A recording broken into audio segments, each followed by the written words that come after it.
Welcome to Buckeye Sports. Emmet Morris here alongside Danielle Joseph. And Danielle, we had another action-packed weekend. Yes, we did, Emmet. Coming off of a dominant 20-2 win against Oregon last Thursday at home, the 25-ranked women's lacrosse team looks to continue their hot performance against Michigan this Thursday. Against Oregon, Kate Tyack led the team with 7 points with 3 goals and 4 assists, extending her point streak to 17. Zoe Coleman had 4 goals and 2 assists, adding up to 6 points.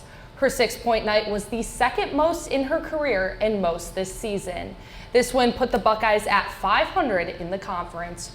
Jumping over to their upcoming matchup against Michigan, the Wolverines defeated Oregon yesterday 16-3 in Ann Arbor. Ava Class for Michigan tied her career high with 7 points, and sophomore Emma Burke won 14 draw controls, capturing her 5th double-digit effort on the season. Undefeated in the conference and a current 9-2 record on the season for the Wolverines, should be a tough one for the Buckeyes as they are looking for their 3rd win on the road this season. Yeah, Ann Arbor is just such a tough place to play, Danielle. But now we're going to move over to softball versus another Michigan team, that being Michigan State here in Columbus, as Ohio State, they shut out the Spartans the first 2 days, and now yesterday looking for the sweep. Jenna Molk got the call for the 3rd straight day for the Buckeyes, and she pitched in all 3 games, looked stellar in all 3 games. She worked a shutout to the 5th inning yet again for Ohio State. But on the offensive side of things, Taylor Cruz, back in the 1st inning, hit a deep fly to the deepest part of the park here to put Ohio State up 2-0, and then followed up in the 2nd by a 6-run inning, capped off by a 2-run home run by Kiki Estrada, putting Ohio State up 8-0. They later scored 2 more runs later in the game, and now moving to the top of the 5th inning, they're in Mercy Rule territory, of course, and Lexi Paulson came in and closed the game out as Ohio State won 10-0 via the Mercy Rule. Jenna Molk able to shut out the Spartans all weekend long, pitching all but 1 inning on the weekend, and now the Ohio State softball team will travel to an in-state battle versus Bowling Green on Tuesday.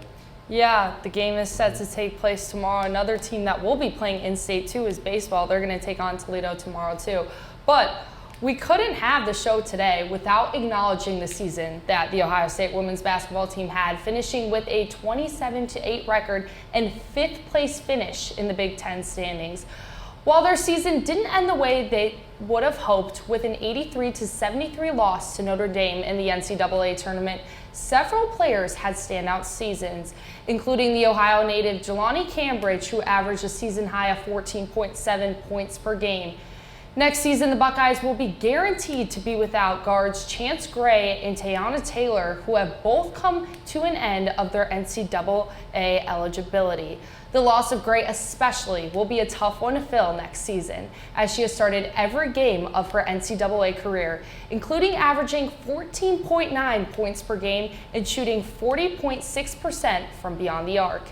Should be interesting to see where Gray ends up, as she is eligible for this year's WNBA draft that is set to take place on April 13th. We'll be watching that very closely, and once again, great season for the women's basketball team. Now we finish off the day with our baseball team as they look to sweep the weekend series against Minnesota on the road. Minnesota did strike first on Sunday, however, but Miles Van Hoovel drove in Lee Ellis in the 2nd inning, and then in the 5th inning, and then moving to the 6th inning, Henry Kazmar led up with a game-tying home run, followed up by a back-to-back home run for both Noah Furch and Lee Ellis, giving Ohio State a 4-2 lead. However, the game did go a little bit back and forth, but in the 8th inning, Mason Eckelman hit a grand slam to put the game away as Ohio State won 12-9, earning their first sweep over a Big Ten opponent since 2023. They now sit at a 500 record at 13-13 on the season. Yeah, should be a very good game tomorrow facing Toledo. Want to beat the Ohio team. Well, thanks for tuning in, everyone. We'll see you next week here on Buckeye Sports.